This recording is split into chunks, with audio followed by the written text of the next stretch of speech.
অনি, তুই কি সত্যি আয়ুষকে ভালোবাসিস নাকি বাসতিস? আমি ভালোবাসতাম, আমি ভালোবাসি, আর সারা জীবন ভালোবাসবো। আর আমি শুধু ওকে ভালোবাসি তাই নয়, আমার সবটুকু দিয়ে ওকে শ্রদ্ধাও করি। যারা ভালোবাসার শুধু একটাই মানে জানে, তাদেরকে এইসব বলা না বলা সমান, কারণ তারা বুঝবে না। কিন্তু তুমি জানতে চাইলে, আর আমার বলতে ইচ্ছে করছে বলে বলছি, আমি খুব ভাগ্যবান যে ওরকম একজন মানুষকে আমার বৌদি হিসেবে পেয়েছি। তুমিও হয়তো অনেকটাই বৌদিকে বোঝো, কিন্তু আমি দিনের পর দিন দেখেছি বৌদির সহ্য শক্তি, ওর স্নেহ, ভালোবাসা আর ক্ষমা করার ক্ষমতা। তা না হলে নিজের ছোট বোন মেঘলা এতদিন ধরে যা যা অন্যায় করে চলেছে, বৌদির জায়গায় অন্য কেউ হলেও তার জন্য ওকে একটা বড় শাস্তি দিত। তুই তাহলে এসব কথা তোর এতদিন দাদা সোনাকে বলিসনি কেন? বলিনি, বহুবার বলার চেষ্টা করেছি বাবা, কিন্তু ও শুনলে তো? ও আমার কথার থেকে বেশি বিশ্বাস করে মেঘলার কথা। অন্য কে কি বললো সেই সব বিশ্বাস করে, তো কাকে কি বোঝাবো বলো তো? আর সব থেকে পেইনফুল কি জানো? এত কিছুর পরও বৌদির সবটুকু জুড়ে আছে দাদা সোনা, অথচ দাদা সোনা এটা রিয়েলাইজই করলো না। কেন তোমাকে আমাকে ওদের মধ্যে ঢুকে এইভাবে প্যাচ আপ করার চেষ্টা করতে হবে? ওদের তো নিজেদেরই বোঝা উচিত, ওরা দুজন দুজনকে ছাড়া ইনকমপ্লিট। কোনো দিনও কেউ ভালো থাকতে পারবে না একজন আরেকজনকে ছেড়ে। আমি ভাবতেও পারি না, আমি ভাবতেও পারি না দাদাভাই এতটা ইনসেনসিটিভ হতে পারে। ও কি বাবা, ভালোবেসেও নিজের ভালোবাসাটুকু চিনতে পারছে না? মনে কোনো প্রশ্ন আসছে না? জানতে ইচ্ছে করছে না সত্যিটা আসলে কি? সত্যিটা আমি বলছি। অনেকক্ষণ ধরে অনেক কিছু বাবাকে শুনিয়ে যাচ্ছিস, আমার সম্পর্কে অনেক কিছু বলছিস। আমি যা যা দেখেছি তোর সম্পর্কে সেগুলো বল। সেগুলো সত্যি না মিথ্যে?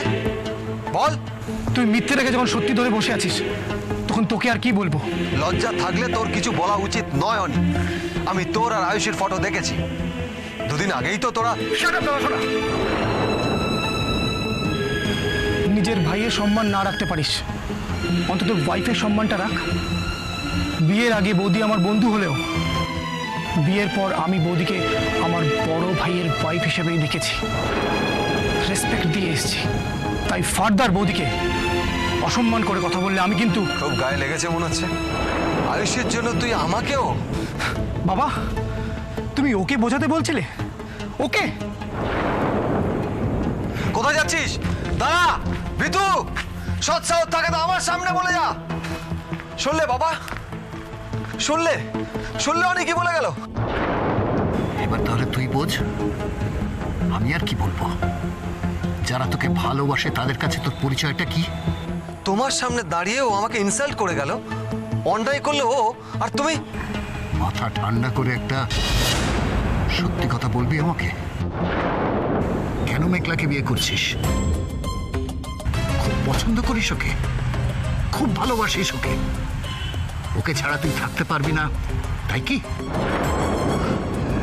নাকি তুইও তোর মায়ের মতো আজকাল ওই ঠিকুজি কুষ্টি মেনে চলছিস? আচ্ছা অগ্নি, তুই কি বিশ্বাস করিস অনি তোর ছোট ভাই আর আয়ুষ তোর বউ, তারা দুজন মিলে তোকে ঠকাচ্ছে? তোমার যদি মনে হয় শোনা কথার উপর বিশ্বাস করে এসব বলছি, তাহলে সেটা কিন্তু তুমিও করছো বাবা। ঝোঁকের মাথায় মেঘলার মতো একটা বাচ্চা ইমেচিওর মেয়েকে বিয়ে করবি তুই? বিয়েটা কিন্তু একটা ছেলে খেলা নয় অগ্নি। হুট করে একদিন বিয়ে করলি, তারপরে হুট করে আরেকদিন ডিভোর্স করে দিলি, এটা চলতে পারে না। দেখলি আরে দিদি, চক্ষু কর্মের বিবাদ ভঞ্জন হলো তো এবার। আসল সত্তর ঘরের বিভীষণটাকে এবার বুঝতে পারলি? বাবা হয়ে নিজের ছেলের সর্বনাশ করার জন্য উঠে পড়ে লেগেছে। কতটা পাষাণ মানুষ হতে পারে সেটা নিজের চোখে না দেখলে তো বিশ্বাসই করতি না, বল। ভাগ্যিস তুই আমায় দেখালি, এবার আমিও দেখব কাল অগ্নির বিয়ে কে কি করে আটকায়।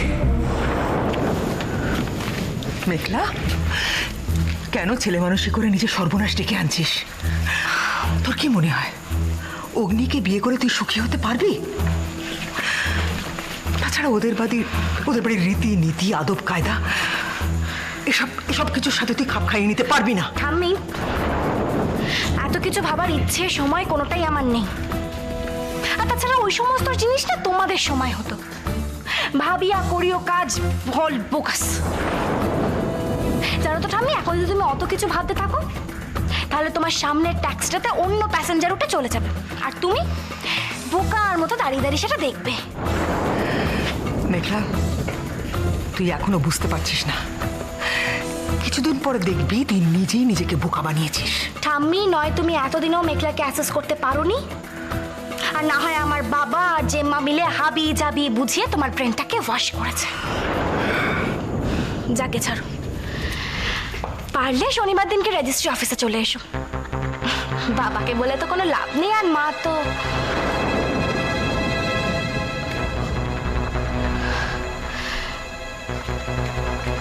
তুমি যদি আমার বিয়েতে আসো তাহলে অ্যাটলিস্ট আমি সবাইকে এটা বলতে পারবো যে আমি অনাথ নই।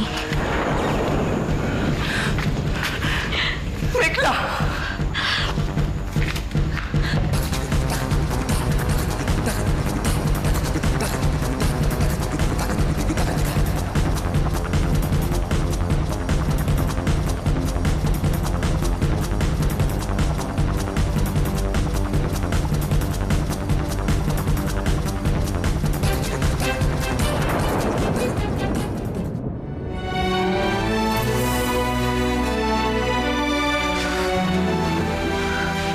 সিদ্ধান্ত নিয়েছিস যে বিয়ের ব্যাপারে আমার আর কোনো উপদেশই শুনবি না, তখন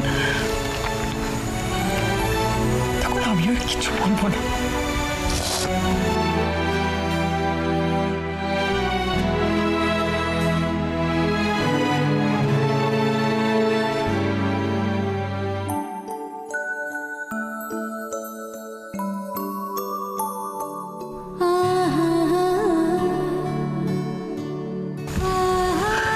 ভেবেছিলাম কোনো রাজপুত্র তোকে নিয়ে যেতে আসবে, তখন আমি সমস্ত গয়না দিয়ে তোকে পরীর মতো সাজিয়ে পাঠাবো। মেঘলা, ঠাম্মি, আজকালকার দিনে ওই সমস্ত রাজপুত্র সূত্র চলে না, ওগুলো ফেয়ারি টেলসে ভালো লাগে। আজকালকার দিনে কি ভালো লাগে জানো? পুরো খরুস, দরকার পড়লে সেকেন্ড হ্যান্ড হাজবেন্ডকেও বিয়ে করতে হয়। মেঘলা, তুই কেন এরকম করছিস আমি বুঝতে পারছি না। কেন করছি? আমার কাছে জেতাটা খুব ইম্পর্টেন্ট, ঠাম্মি, খুব ইম্পর্টেন্ট।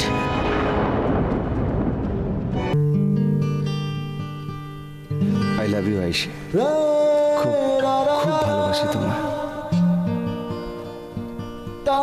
ফুল সজ্জার ফুলের বাহার হাজার কথা বলে, কান পাতলে শুনবে তবে সে ভালোবাসে কারে।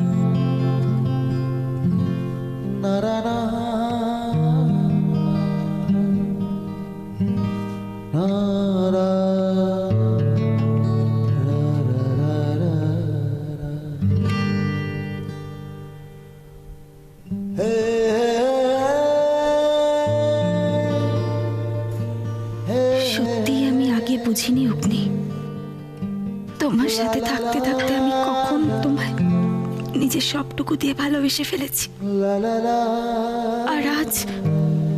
আর আজ প্রথমবার মনে হচ্ছে আমি যেন তোমাকে হারিয়ে ফেলবো। সবকিছু দেখে যাচ্ছ, মুখ বুঝে মেনে নিচ্ছ কেন? কোনো দিন কি মুখ ফুটে কিচ্ছু বলবে না, প্রতিবাদ করবে না আইশি? আমার ভয় করছে অগ্নি, খুব মনে পড়ছে তোমার কথা। তোমার মনে পড়ে না আমায়? একবারের জন্যেও কি ভাবো না আমার কথা? নাকি সত্যি তুমি ভালোবাসো না আমায়? ভালোবাসো না? তুমি জানো অগ্নি, শুধু তোমার, আমার নিজের থেকেও ভালো জানো তুমি আমায়। তুমি সব বোঝো, তাহলে ফিরে এসো ঐশী, আর পারছি না আমি। ফিরে এসো প্লিজ, ফিরে এসো।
কিছু না মানে কিছু না। বেশ, এই ঘর অন্ধকার করে দাঁড়া, আলোটা আগে জ্বালে। না, এই ঠিক আছে, ঠিক আছে। তুমি যে ঠিক নেই দিদি ভাই, তুমি যে ঠিক নেই। ভগবান, জানিস আমি যখন এ বাড়িতে বউ হয়ে এলুম আমায় কত কি শেখানো হয়েছিল, কি করে অভাবের সঙ্গে ঘর করতে হয়, সেই অভাবটাকে নিয়ে কি করে হাসি মুখে থাকতে হয়।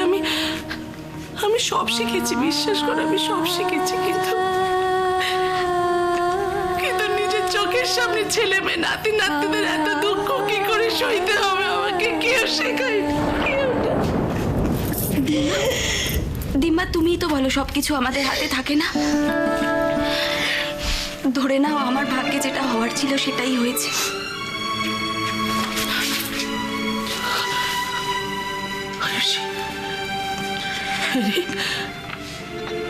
সত্যি সত্যি কালকেই তাহলে সব।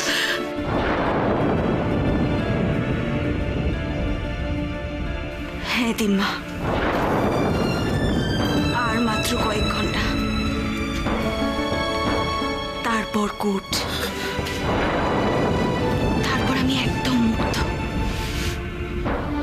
শেষ আমার বিবাহিত জীবন। কি করে বলতে পারছিস? কি করে এত শান্ত হয়ে বলতে পারছিস তুই? ভাবতে গেলে আমার বুকের ভেতরটাই ফেটে যাচ্ছে। তুই আমার ভেতর কি হচ্ছে আমি তোমাকে বলে বোঝাতে পারবো না দিম্মা। আমার শেষ থেকে তো আরেকটা নতুনই শুরু হচ্ছে।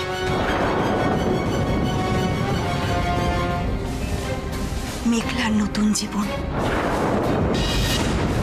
কিন্তু দিমা, আমার খুব ভয় করছে জানো। আমার চোখের জল মেঘলার জীবনে কোনো অভিশাপ নিয়ে আসবে না তো?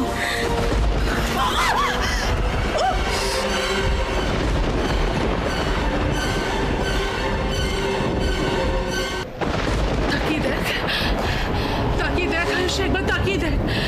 বাইরেটার অবস্থাটা একবার দেখ। প্রকৃতিও আর পাচ্ছে না, সেও কেমন ক্ষুব্ধ হয়ে উঠেছে দেখ। এতখানি গরম তারও আর সহ্য হচ্ছে না। সেও অব্দি কেমন প্রতিবাদ করছে আয়ুষী, সেও অব্দি কেমন। ওরে পাগলি, মানুষের হাত থেকে একটা মুহূর্ত বেরিয়ে গেলে সে আফসোস করে মরে। আর তোর হাতে ঈশ্বর এতগুলো ঘন্টা দিয়ে রেখেছেন। তুই আয়ুষী, ভাগ্যের উপর সবসময় সবকিছু ছেড়ে দিতে নেই। সব ক্ষেত্রে চোরের উপর রাগ করে মাটিতে ভাত খেতে নেই। ওরে বোকা মেয়ে, অগ্নি যে ভুল করেছে সেই একই ভুল কেন করতে যাচ্ছিস তুই? এই কেনরই কোনো উত্তর আমার কাছে নেই দিম্মা। আর তুমিও শুধু শুধু এসব নিয়ে আর কিছু চিন্তা করো না। কারণ কিছু বদলানো হলে অনেক আগেই বদলানো যেত। এখন আর নতুন করে কিচ্ছু হওয়ার নেই। আমি বিশ্বাস করি না, আমি বিশ্বাস করি না। আমি তোকে চিনি। তুই চাইলে পারিস, এই সর্বনাশ হওয়াটা আটকাতে। অনেক দেরি হয়ে গেছে দিম্মা। ব্যাপারটা এমন একটা জায়গায় চলে গেছে যে কয়েক ঘন্টায় আর কিচ্ছু আটকানো যাবে না। এই রাত শেষ হলে অন্ধকারটা কেটে যাবে আয়ুষ। বিশ্বাস কর, এই রাতটা শেষ হলে একটা নতুন সকাল আসবে। একেবারে নতুন সকাল। সারা রাত বৃষ্টিতে ভিজতে থাকা মাটি তখন নরম হবে, শান্ত হবে। তখন আর একটি বার তুই নতুন করে ভাবিস, দেখবি মনের ওপর জমে থাকা পলিশ সরিয়ে তুই আর একটা নতুন পথ ঠিক খুঁজে পাবি।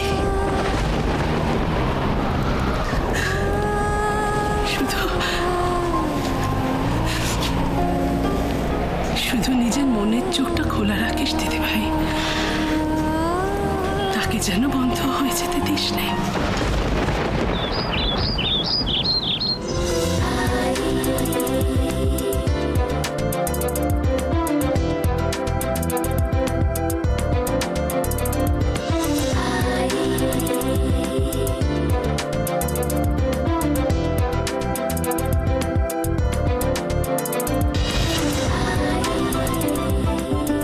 আজ আমার নয় ঠাকুর, আজ তোমার অগ্নি পরীক্ষা।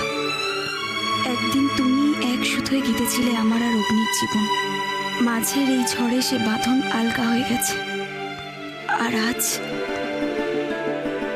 সে বাঁধন ছিঁড়ে যেতে বসেছে ঠাকুর। দিভাইকে বিয়ের দিন যেমন দেখাচ্ছিল, আমাকে তার থেকে অনেক সুন্দর লাগছে আজ। জিজু, ওহ সো সরি। অগ্নি তো আমাকে দেখে একেবারে ফ্ল্যাট হয়ে যাবে। এতদিন তুমি আড়াল থেকে শুধু আমার এই ধৈর্যের পরীক্ষা নিয়েছো, তাই না? আজ তোমার শক্তির পরীক্ষা। দেখি আজ সে বাঁধন তুমি অক্ষত রাখতে পারো কিনা। অটুট রাখতে পারো না ঠাকুর?